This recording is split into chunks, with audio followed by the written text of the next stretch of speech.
Hi friends, MP's ಕಿಚನ್ಗೆ ಸ್ವಾಗತ. ನಾವು ಇವತ್ತು ಮಾಡುತ್ತಿರುವ ರೆಸಿಪಿ ಗಾರ್ಲಿಕ್ ಚಿಕನ್ ರೆಸಿಪಿ. ನಾವು ರೆಸ್ಟೋರೆಂಟಲ್ಲೆಲ್ಲ ತಿಂದಾಗ ಯಾವ ಟೇಸ್ಟ್ ಇರುತ್ತೋ ಅದೇ ಟೇಸ್ಟಲ್ಲಿ ಮಾಡಿ ತೋರಿಸ್ತಾ ಇರೋಂಥದ್ದು. ಮನೆಯಲ್ಲೇ ಮಾಡ್ಕೋಬೋದು ಈಸಿಯಾಗಿ. ಹಾಗಿದ್ರೆ ನಮ್ಮ ವಿಡಿಯೋ ನೋಡೋದಕ್ಕಿಂತ ಮುಂಚೆ ಪ್ಲೀಸ್ ನಮ್ಮ ಚಾನಲ್ನ ಸಬ್ಸ್ಕ್ರೈಬ್ ಮಾಡಿ, ಸಪೋರ್ಟ್ ಮಾಡಿ, ಲೈಕ್ ಮಾಡಿ, ಶೇರ್ ಮಾಡಿ, ಪಕ್ಕದಲ್ಲೇ ಕಾಣೋ ಬೆಲ್ ಲೈಕ್ ಮೇಲೆ ಕ್ಲಿಕ್ ಮಾಡಿ. ಹಾಗಿದ್ರೆ ಗಾರ್ಲಿಕ್ ಚಿಕನ್ ಮಾಡೋ ವಿಧಾನ ಹೇಗೆ ನೋಡೋಣ ಬನ್ನಿ. ನಾನಿಲ್ಲಿ ಬೋನ್ಲೆಸ್ ಚಿಕನ್ನ ತೊಗೊಂಡಿರೋವಂಥದ್ದು ಸ್ಮೂತ್ ಪೀಸ್ನ ಇದನ್ನು ಈ ಥರ ಸಣ್ಣಗೆ ಸ್ವಲ್ಪ ಕಟ್ ಮಾಡ್ಕೋಬೇಕಾಗುತ್ತೆ. ನೀವು ಕ್ವಾಂಟಿಟಿ ನೋಡಿಕೊಂಡು ತಗೊಳ್ಳಿ. ನಾನಿಲ್ಲಿ ಒಂದು 1/4 kg ಆಗೋವಷ್ಟು ತೊಗೊಂಡಿದ್ದೀನಿ. ನಾನಿಲ್ಲಿ ಒಂದು ಮಿಕ್ಸಿಂಗ್ ಬೌಲ್ ತೊಗೊಂಡು ಅದರೊಳಗಡೆ ಸೇರಿಸ್ಕೊತಾ ಇದ್ದೀನಿ. ನಾವು ಚೆನ್ನಾಗೇ ತೊಳ್ಕೊಬೇಕು ಚಿಕನ್ನ, ಸ್ಮೆಲ್ಲೆಲ್ಲ ಹೋಗೋ ಥರ ನೋಡಿ ಈ ಥರ ಕಟ್ ಮಾಡ್ಕೋಬೇಕು. ನೀವು ಜಾಸ್ತಿ ಜನಕ್ಕೆ ಮಾಡ್ಕೊಳ್ಳೋದಾದರೆ ಕ್ವಾಂಟಿಟಿನ ಡಬಲ್ ಮಾಡ್ಕೊಳ್ಳಿ. ನಾವು ಈ 1/4 kg ಚಿಕನಲ್ಲಿ ಏನಿಲ್ಲ ಅಂದರೂ ಒಂದು 3 ಮೆಂಬರ್ಸ್ ತಿನ್ಬೋದು. ಈಗ ಇದಕ್ಕೆ ನಾನು ಒಂದು ಅರ್ಧ ಟೀ ಸ್ಪೂನ್ ಆಗೋವಷ್ಟು ಪೆಪ್ಪರ್ ಪೌಡ್ರನ್ನ ಸೇರಿಸ್ಕೊತಾ ಇದ್ದೀನಿ, ಅಂದರೆ ಕರಿಮೆಣಸಿನ ಪೌಡರು. ಹಾಗೆ ರುಚಿಗೆ ತಕ್ಕಷ್ಟು ಉಪ್ಪು, ಹಾಗೆ ಒಂದು ಎಗ್ ವೈಟ್ನ ತೊಗೊಂಡಿರೋ ಅಂಥದ್ದು. ನಾವು ಯೆಲ್ಲೋ ಕಲರ್ ತೊಗೋಬಾರ್ದು, ಎಗ್ ವೈಟ್ ಮಾತ್ರ ತೊಗೋಬೇಕು. ಈಗ ಅದನ್ನು ಇದರೊಳಗಡೆ ಸೇರಿಸ್ಕೊಳ್ಳೋಣ. ಹಾಗೆ ನಾನಿಲ್ಲಿ ಒಂದು 2 ಟೇಬಲ್ ಸ್ಪೂನ್ ಆಗೋವಷ್ಟು ಕುಕ್ಕಿಂಗ್ ಆಯಿಲ್ನ ತೊಗೊಂಡಿದ್ದೀನಿ. ಈಗ ಅದನ್ನು ಇದರೊಳಗಡೆ ಸೇರಿಸ್ಕೊಂಡು ನಾನಿಲ್ಲಿ 1/4 kg ಚಿಕನ್ಗೆ ನಾನು ಒಂದು 3 ಟೇಬಲ್ ಸ್ಪೂನ್ ಆಗೋವಷ್ಟು ಕಾರ್ನ್ಫ್ಲೋರ್ನ ತೊಗೊಂಡಿದ್ದೀನಿ. 3ರಿಂದ 4 ಟೇಬಲ್ ಸ್ಪೂನ್ ಆಗೋವಷ್ಟು ಕಾರ್ನ್ಫ್ಲೋರ್ ತೊಗೊಂಡ್ರೆ ಸಾಕಾಗುತ್ತೆ. ಚಿಕನ್ ಒಳಗಡೆ ನೀರೇನೂ ಇರಬಾರ್ದು. ಆ ರೀತಿ ನೀಟಾಗಿ ನೀರೆಲ್ಲ ತಕ್ಕೊಂಡು ನಾವು ಇದನ್ನು ಸೇರಿಸ್ಕೋಬೇಕಾಗುತ್ತೆ ಇಂಗ್ರೀಡಿಯೆಂಟ್ನ. ನೋಡಿ ಈಗ ಇದನ್ನೆಲ್ಲ ಚೆನ್ನಾಗಿ ಮಿಕ್ಸ್ ಮಾಡ್ಕೊಳ್ಳೋಣ. ಮಧ್ಯ ಗಂಟಿಲ್ಲದೆ ಹಿಟ್ಟಿಟ್ಟು ಥರ ಇಲ್ಲದೆ ನೀಟಾಗಿ ಎಲ್ಲದಕ್ಕೂ ಹೊಂದ್ಕೋಬೇಕು. ಆ ರೀತಿ ನಾವು ಇದನ್ನು ಮಿಕ್ಸ್ ಮಾಡ್ಕೋಬೇಕಾಗುತ್ತೆ. ಈಗ ಇದೇ ಟೈಮಲ್ಲಿ ನಾನು ಇದನ್ನೆಲ್ಲ ನೀಟಾಗಿ ಮಿಕ್ಸ್ ಮಾಡಿಕೊಂಡು ಡಾರ್ಕ್ ಸೋಯಾ ಸಾಸ್ನ ಸೇರಿಸ್ಕೊತಾ ಇದ್ದೀನಿ. ನಾನಿಲ್ಲಿ ಒಂದು 3/4 ಟೀ ಸ್ಪೂನ್ ಆಗೋವಷ್ಟು ಡಾರ್ಕ್ ಸೋಯಾ ಸಾಸ್ನ ಸೇರಿಸ್ಕೊತಾ ಇರೋದು. ನಿಮ್ಮ ಹತ್ರ ಸೋಯಾ ಸಾಸ್ ಇಲ್ಲ ಅಂದರೆ ಇದಕ್ಕೆ ಲೆಮನ್ನೂ ಸೇರಿಸ್ಕೋಬೋದು, ಆಪ್ಷನಲ್ಲು. ಇಲ್ಲ ಅಂದರೆ ಸೋಯಾ ಸಾಸ್ ಇದ್ದರೆ ಸೋಯಾ ಸಾಸೇ ಸೇರಿಸ್ಕೊಳ್ಳಿ, ತುಂಬಾ ಚೆನ್ನಾಗಿರುತ್ತೆ ಟೇಸ್ಟು. ಈಗ ಇದನ್ನೆಲ್ಲ ನೀಟಾಗಿ ಮಿಕ್ಸ್ ಮಾಡ್ಕೋಬೇಕು. ಈ ಟೈಮಲ್ಲಿ ನೀವು ಒಂದು ಸರ್ತಿ ಉಪ್ಪನ್ನ ನೋಡ್ಕೋಬೋದು, ಟೇಸ್ಟ್ ಮಾಡಿ ನೋಡಿ ಉಪ್ಪೇನಾದರೂ ಕಮ್ಮಿ ಇದ್ದರೆ ಸೇರಿಸ್ಕೋಬೋದು. ನಾನಿಲ್ಲಿ ಜಾಸ್ತಿ ಖಾರ ಏನೂ ಆಗ್ತಾಯಿಲ್ಲ. ಇದನ್ನು ಈಗ ಎಲ್ಲ ಮಿಕ್ಸ್ ಆಗಿದೆ. ಒಂದು ಅರ್ಧ ಗಂಟೆ ನಾವು ಮ್ಯಾರಿನೇಟ್ ಆಗೋಕ್ಕೆ ಬಿಡಬೇಕಾಗುತ್ತೆ. ನೋಡಿ ಈಗ ಒಂದು ಅರ್ಧ ಗಂಟೆ ಆಗಿದೆ, ನಾನು ಫ್ರಿಜ್ಜಲ್ಲಿ ಇಟ್ಟಿದ್ದೆ, ಮ್ಯಾರಿನೇಟ್ ಆಗಿದೆ. ಈಗ ಇದೆಲ್ಲ ಮಿಕ್ಸ್ ಮಾಡ್ಕೊಳ್ಳೋಣ. ನಿಮ್ಮ ಹತ್ರ ಫ್ರಿಜ್ ಇಲ್ಲ ಅಂದರೆ ಔಟ್ ಸೈಡನ್ನು ಇಡ್ಬೋದು, ಲಿಡ್ ಕ್ಲೋಸ್ ಮಾಡಿಬಿಟ್ಟು. ಈಗ ಇದೆಲ್ಲ ಮಿಕ್ಸ್ ಆಗಿದೆ. ನಾನು ಪಕ್ಕದಲ್ಲಿ ಆಯಿಲ್ ಕಾಯೋದಕ್ಕೆ ಇಟ್ಟಿದ್ದೆ ಆಲ್ರೆಡಿ. ಈಗ ಇದನ್ನು ಫ್ರೈ ಮಾಡ್ಕೋಬೇಕು. ಆಯಿಲೆಲ್ಲ ಬಿಸಿ ಆಗಿದೆ ನೋಡಿ. ನಾವು ಮೀಡಿಯಮ್ ಫ್ಲೇಮ್ ಇಟ್ಕೊಂಡೇ ಇದನ್ನೆಲ್ಲ ಫ್ರೈ ಮಾಡ್ಕೊಬೇಕಾಗುತ್ತೆ. ಐ ಫ್ಲೇಮ್ ಇಡಬಾರ್ದು. ಐ ಫ್ಲೇಮ್ ಇಟ್ಟರೆ ಬೇಗ ಕಲರ್ ಚೇಂಜ್ ಆಗಿಬಿಟ್ಟು ಒಳಗಡೆ ಕುಕ್ ಆಗಿರಲ್ಲ. ಅದಕ್ಕೋಸ್ಕರ ಈ ರೀತಿ ಎಲ್ಲನೂ ಬಿಡಿಯಾಗೆ ಸೇರಿಸ್ಕೊಳ್ಳೋಣ. ಸೇರಿಸ್ಕೊಂಡ್ಮೇಲೆ ಇದನ್ನು ಹಿಂದೆನೇ ನಾವು ಕೈ ಆಡಿಸ್ಬಾರ್ದು. ಇದು ಸ್ವಲ್ಪ ಚೆನ್ನಾಗಿ ಫ್ರೈ ಆದಮೇಲೆ 1 ನಿಮಿಷ 1.5 ನಿಮಿಷ ಆದಮೇಲೆ ನಾವು ಇದನ್ನು ಫ್ರೈ ಮಾಡಿಕೊಂಡು ಇನ್ನೊಂದು ಸೈಡನ್ನು ತಿರುಗಿಸ್ಕೊಂಡು ಫ್ರೈ ಮಾಡ್ಕೋಬೇಕಾಗುತ್ತೆ. ಸ್ವಲ್ಪ ಆದಷ್ಟು ಅಗ್ಲವಾಗಿರೋ ಅಂಥ ಕಡಾಯಿನ ತೊಗೊಂಡ್ರೆ ತುಂಬಾ ಬೆನಿಫಿಟ್ ಇದೆ ನಮಗೆ. ಒಂದಕ್ಕೊಂದು ಅಂಟ್ಕೊಳ್ಳಲ್ಲ, ದೂರ ಸೇರಿಸ್ಕೋಬೋದು. ಅದಕ್ಕೋಸ್ಕರ ನೋಡಿ ಈಗ ಇದೆಲ್ಲ ಚೆನ್ನಾಗಿ ಫ್ರೈ ಆಗಿದೆ. ಒಂದು 2ರಿಂದ 3 ನಿಮಿಷ ಫ್ರೈ ಮಾಡಿಕೊಂಡ್ರೆ ಸಾಕಾಗುತ್ತೆ. ಇದು ಜಾಸ್ತಿ ಏನು ಫ್ರೈ ಮಾಡೋ ಅಂಥ ಅವಶ್ಯಕತೆ ಇರಲ್ಲ. ನೋಡಿ ಈಗ ಇದೆಲ್ಲ ಚೆನ್ನಾಗಿ ಫ್ರೈ ಆಗಿದೆ. ಇದನ್ನು ಫಿಲ್ಟ್ರ್ ಮಾಡಿಬಿಟ್ಟು ಒಂದು ಪ್ಲೇಟಿಗೆ ತೆಗೆದಿಟ್ಕೊಳ್ಳೋಣ. ಈಗ ಇರೋದನ್ನೆಲ್ಲನೂ ಇದೇ ಥರ ಮಾಡಿಟ್ಕೊತಾ ಇದ್ದೀನಿ. ನೋಡಿ ಈಗೆಲ್ಲನೂ ರೆಡಿ ಮಾಡಿ ಇಟ್ಕೊಂಡಿದ್ದೀನಿ. ಈಗ ನೆಕ್ಸ್ಟು ನಾನು ಇಲ್ಲಿ ಒಂದು ಸಾಸ್ನ ರೆಡಿ ಮಾಡೋದಕ್ಕೆ ಒಂದು ಬೌಲ್ ತೊಗೊಂಡಿದ್ದೀನಿ.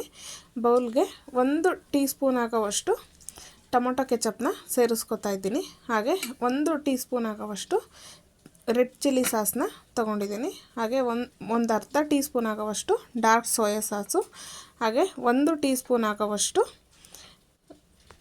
ಕಾರ್ನ್ಫ್ಲೋರ್ನ ತೊಗೊಂಡಿರೋಂಥದ್ದು, ಹಾಗೆ ಒಂದು ಚಿಟಿಕೆ ಆಗೋವಷ್ಟು ಶುಗರು. ನಿಮ್ಮ ಹತ್ರ ಬ್ರೌನ್ ಶುಗರ್ ಇದ್ದರೆ ಬ್ರೌನ್ ಶುಗರನ್ನು ಸೇರಿಸ್ಕೋಬೋದು.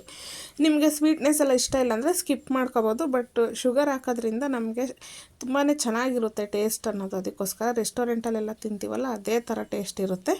ನೋಡಿ ಈಗ ಇದನ್ನು ಚೆನ್ನಾಗಿ ಮಿಕ್ಸ್ ಮಾಡ್ಕೊಳ್ಳೋಣ. ಒಂದು 10 to 20 ml ವಾಟರ್ ಸೇರಿಸ್ಕೊಂಡು ನಾವು ಇದನ್ನು ಮಿಕ್ಸ್ ಮಾಡ್ಕೋಬೇಕು. ಗಂಟೇನೂ ಇರಬಾರ್ದು. ಆ ರೀತಿ ನಾವು ಇದನ್ನು ಮಿಕ್ಸ್ ಮಾಡ್ಕೋಬೇಕಾಗುತ್ತೆ. ಏನಾದರೂ ಎಕ್ಸ್ಟ್ರಾ ಖಾರ ಬೇಕು ಅಂದರೆ, ಸ್ಪೈಸಿ ಬೇಕು ಅಂದರೆ ಇದಕ್ಕೆ ಸ್ವಲ್ಪ ಚಿಲ್ಲಿ ಪೌಡ್ರನ್ನು ಸೇರಿಸ್ಕೋಬೋದು. ಈಗ ಅದೆಲ್ಲ ರೆಡಿಯಾಗಿದೆ, ಅದನ್ನು ಸೈಡ್ಗೆ ಇಟ್ಕೊಂಡಿದ್ದೀನಿ. ಈಗ ಈ ಕಡೆ ನಾವು ಫ್ರೈ ಮಾಡ್ಕೊಳೋದಕ್ಕೆ ಒಂದು ಪ್ಯಾನ್ ತೊಗೊಂಡು, ಪ್ಯಾನ್ ಬಿಸಿ ಆಗಿದೆ, ಅದಕ್ಕೆ ಒಂದು 3 ಟೇಬಲ್ ಸ್ಪೂನ್ ಆಗೋವಷ್ಟು ಆಯಿಲ್ನ ಸೇರಿಸ್ಕೊತಾ ಇದ್ದೀನಿ. ಈಗ ಆಯಿಲೆಲ್ಲ ಬಿಸಿಯಾಗಿದೆ. ಒಂದು 7ರಿಂದ 8 ಬೆಳ್ಳುಳ್ಳಿ ಹೆಸಲನ್ನ ಈ ರೀತಿ ಸಣ್ಣ ಸಣ್ಣಗೆ ಚಾಪ್ ಮಾಡಿ ತಗೊಂಡಿರೋ ಅಂಥದ್ದು. ನಿಮಗೆ ಸ್ವಲ್ಪ ಬೆಳ್ಳುಳ್ಳಿ ಎಲ್ಲ ಫ್ಲೇವರ್ ಇಷ್ಟ ಆಗುತ್ತೆ ಅಂದರೆ ಇನ್ನೂ ಸ್ವಲ್ಪ ಜಾಸ್ತಿನೇ ತಗೋಬೋದು. ಟೇಸ್ಟ್ ಚೆನ್ನಾಗಿರುತ್ತೆ, ಫ್ಲೇವರು ತುಂಬಾ ಚೆನ್ನಾಗಿರುತ್ತೆ. ಈ ರೀತಿ ಆಯಿಲಲ್ಲಿ ಲೋ ಫ್ಲೇಮಲ್ಲೇ ನಾವು ಇದನ್ನು ಸ್ವಲ್ಪ ಚೆನ್ನಾಗಿ ಫ್ರೈ ಮಾಡ್ಕೋಬೇಕು. ನೋಡ್ತಾ ಇದ್ದೀರಲ್ಲ, ಈ ರೀತಿ ನಾವು ಹೈ ಫ್ಲೇಮ್ ಇಡಬಾರ್ದು, ಲೋ ಫ್ಲೇಮಲ್ಲೇ ಈ ರೀತಿ ನೀಟಾಗಿ ಫ್ರೈ ಮಾಡ್ಕೊಳ್ಳೋಣ. ಮಕ್ಕಳೆಲ್ಲ ಖಾರ ಇರಲ್ಲ, ತುಂಬಾ ಇಷ್ಟಪಟ್ಟು ತಿಂತಾರೆ, ದೊಡ್ಡವರು ಎಲ್ಲರೂ. ಈ ರೀತಿ ಒಂದು ಸರ್ತಿ ಮನೇಲಿ ಟ್ರೈ ಮಾಡಿ ನೋಡಿ. ಈಗ ಇದೆಲ್ಲ ಚೆನ್ನಾಗಿ ಫ್ರೈ ಆಗಿದೆ.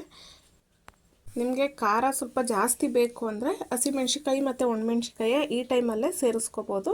ಇಲ್ಲಾಂದರೆ ನೀವು ಈ ಸಾಸೆಲ್ಲ ಸ್ವಲ್ಪ ಹಾಕಿದ ಮೇಲೂ ಸೇರಿಸ್ಕೋಬೋದು. ಈಗ ನಾನು ಇದನ್ನು ಇದರೊಳಗಡೆ ಸೇರಿಸ್ಕೊಂಡಿದ್ದೀನಿ. ನನಗೆ ಖಾರ ಜಾಸ್ತಿ ಬೇಡ ಅಂತ ಹೇಳ್ಬಿಟ್ಟು ನಾನು ಸಾಸೆಲ್ಲ ರೆಡಿ ಮಾಡ್ಕೊಂಡಿದ್ದೆನಲ್ಲ ಅದನ್ನು ಇದರೊಳಗಡೆ ಹಾಕ್ಕೊಂಡ್ಮೇಲೆ ನಾನು 2 ಹಸಿಮೆಣ್ಸಿಕಾಯಿ 2 ಒಣಮೆಣ್ಸಿಕಾಯಿನ ಅದರೊಳಗಡೆ ಸೀಡ್ಸ್ನ ತೆಗೆದುಬಿಟ್ಟು ಇದರೊಳಗಡೆ ಸೇರಿಸ್ಕೊತಾ ಇರೋಂಥದ್ದು. ಈಗ ಇದನ್ನೆಲ್ಲ ಗಟ್ಟಿ ಕನ್ಸಿಸ್ಟೆನ್ಸಿ ಬರಬೇಕು. ಆ ರೀತಿ ನಾವು ಲೋ ಫ್ಲೇಮಲ್ಲಿ ಇಟ್ಕೊಂಡು ಮಿಕ್ಸ್ ಮಾಡ್ತಾ ಇದನ್ನು ಕುಕ್ ಮಾಡ್ಕೋಬೇಕಾಗುತ್ತೆ. ನಮಗೆ ಕಾರ್ನ್ಫ್ಲೋರ್ ಹಾಕಿರೋದು ಕಾರ್ನ್ಫ್ಲೋರ್ ಸ್ಮೆಲ್ಲೆಲ್ಲ ಹೋಗಬೇಕು, ಆ ರೀತಿ ನಾವು ಇದನ್ನು ಕುಕ್ ಮಾಡ್ಕೋಬೇಕಾಗುತ್ತೆ. ಈ ಟೈಮಲ್ಲಿ ನಾನು ಒಂದು ಚಿಟಿಕೆ ಆಗುವಷ್ಟು ಸಾಲ್ಟನ್ನ ಸೇರಿಸ್ಕೊತಾ ಇದ್ದೀನಿ. ಅದು ಸಾಲ್ಟ್ ಸ್ವಲ್ಪ ಬೇಕಿತ್ತು, ಅದಕ್ಕೋಸ್ಕರ ನೀವು ಈ ಟೈಮಲ್ಲಿ ಸ್ವಲ್ಪ ಟೇಸ್ಟ್ ಮಾಡಿಬಿಟ್ಟು ಸಾಲ್ಟ್ ಬೇಕು ಅಂದರೆ ಸೇರಿಸ್ಕೋಬೋದು. ಸ್ವಲ್ಪ ಸ್ಪೈಸಿಯಾಗಿ ಬೇಕು ಅಂದರೆ ಇದಕ್ಕೆ ಸ್ವಲ್ಪ ಖಾರದ ಪುಡಿನೂ ಸೇರಿಸ್ಕೋಬೋದು ನೀವು. ನಾನಿಲ್ಲಿ ಜಾಸ್ತಿ ಸ್ಪೈಸಿ ಏನೂ ಮಾಡಿಲ್ಲ, ಅದಕ್ಕೋಸ್ಕರ ನಾನು ಎಕ್ಸ್ಟ್ರಾ ಏನೂ ಸೇರಿಸಿಲ್ಲ. ನೋಡಿ, ಈ ಥರ ಗಟ್ಟಿ ಕನ್ಸಿಸ್ಟೆನ್ಸಿ ಬರಬೇಕು. ನಮಗೆ ಗೊತ್ತಾಗುತ್ತೆ ಅದು ನೀರೆಲ್ಲ ಸ್ವಲ್ಪ ಕಮ್ಮಿಯಾಗಿ ಇದು ರೆಡಿಯಾಗಿದೆ ಅಂತ ಹೇಳ್ಬಿಟ್ಟು. ಆವಾಗ ನಾವು ಇದರೊಳಗಡೆ ಸೇರಿಸ್ಕೋಬೇಕಾಗುತ್ತೆ. ನೋಡಿ, ನಾನಿಲ್ಲಿ ಸ್ವಲ್ಪ ತೋರಿಸ್ತಾ ಇದ್ದೀನಿ. ಈ ರೀತಿ ನಾವು ಎತ್ತಿ ಈ ಥರ ಬಿಟ್ಟಾಗ ಸ್ವಲ್ಪ ಗಟ್ಟಿಗಿರಬೇಕು, ಈ ಥರ ಜಾರ್ಕೊಂಡು ಬರಬಾರ್ದು. ಈಗ ಇದು ರೆಡಿಯಾಗಿದೆ. ಇದರೊಳಗಡೆ ನಾವು ಆವಾಗಲೇ ಕರೆದಿಟ್ಕೊಂಡಿದ್ವಲ್ಲ ಚಿಕನ್ ಪೀಸಸ್ಸು, ಅದನ್ನು ಇದರೊಳಗಡೆ ಸೇರಿಸ್ಕೊಳ್ಳೋಣ. ಈಗ ಇದನ್ನೆಲ್ಲ ಸೇರಿಸ್ಬಿಟ್ಟು ಒಂದು ಸರ್ತಿ ಮಿಕ್ಸ್ ಮಾಡ್ಕೊಳ್ಳೋಣ. ನಿಮಗೆ ಏನಾದರೂ ಬೇಕು ಅಂದರೆ ಎಕ್ಸ್ಟ್ರಾ ಫ್ಲೇವರ್ ಬೇಕು ಅಂದರೆ ಇದಕ್ಕೆ ಕೊತ್ತಂಬರಿ ಸೊಪ್ಪನ್ನು ಚಾಪ್ ಮಾಡಿಬಿಟ್ಟು ಸೇರಿಸ್ಕೋಬೋದು. ಇಲ್ಲ ಅಂದರೆ ನೀವು ಕರ್ದಿರೋ ಅಂಥ ಬಿಳಿ ಎಳ್ಳು ಬರುತ್ತಲ್ಲ ಅದನ್ನು ಸೇರಿಸ್ಕೋಬೋದು. ನಾನಿಲ್ಲಿ ಎಳ್ಳನ್ನ ತಗೊಂಡಿದ್ದೀನಿ, ಎಳ್ಳನ್ನ ಹುರಿದ್ಬಿಟ್ಟು ತೊಗೊಂಡಿರೋ ಅಂಥದ್ದು. ಈಗ ಇದರೊಳಗಡೆ ಸೇರಿಸ್ಕೊಳ್ಳೋಣ. ನೀವು ಇದಕ್ಕೆ ಕೊತ್ತಂಬರಿ ಸೊಪ್ಪು 2 ಎಳ್ಳು ಎರಡೂ ಸೇರಿಸ್ಕೊಂಡು ಮಿಕ್ಸ್ ಮಾಡ್ಕೋಬೋದು. ನಾನಿಲ್ಲಿ ಎಳ್ಳು ಮಾತ್ರ ತೊಗೊಂಡಿರೋಂಥದ್ದು. ಈಗ ಇದನ್ನೆಲ್ಲ ಒಂದು ಸರ್ತಿ ಮಿಕ್ಸ್ ಮಾಡ್ಕೊಳ್ಳೋಣ. ನೋಡ್ತಾ ಇದ್ದೀರಲ್ಲ, ಎಷ್ಟು ಈಸಿಯಾಗಿ ರೆಸ್ಟೋರೆಂಟಲ್ಲಿ ಸಿಗೋ ಥರ ನಾವು ಸ್ಟಾರ್ಟರ್ಸ್ನ ಮಾಡ್ಕೋಬೋದು ಮನೇಲಿ ಅಂತ ಹೇಳ್ಬಿಟ್ಟು. ಮಕ್ಕಳು ದೊಡ್ಡವರು ಎಲ್ಲರೂ ಇಷ್ಟಪಟ್ಟು ತಿಂತಾರೆ. ಮನೇಲಿ ನಾನ್ ವೆಜ್ ತಂದು ಸ್ಮೂತ್ ಪೀಸ್ ತಿನ್ನಲ್ಲ ಅಂದಾಗ ಈ ಥರ ಮಾಡಿಕೊಟ್ರೆ ಎಲ್ಲ ಖಾಲಿ ಆಗುತ್ತೆ. ಒಂದು ಸರ್ತಿ ಈ ವಿಧಂತ ಟ್ರೈ ಮಾಡಿ, ತುಂಬಾ ಈಸಿಯಾಗಿರುತ್ತೆ, ಮಾಡೋದು ಕೂಡ ತುಂಬಾ ಈಸಿ.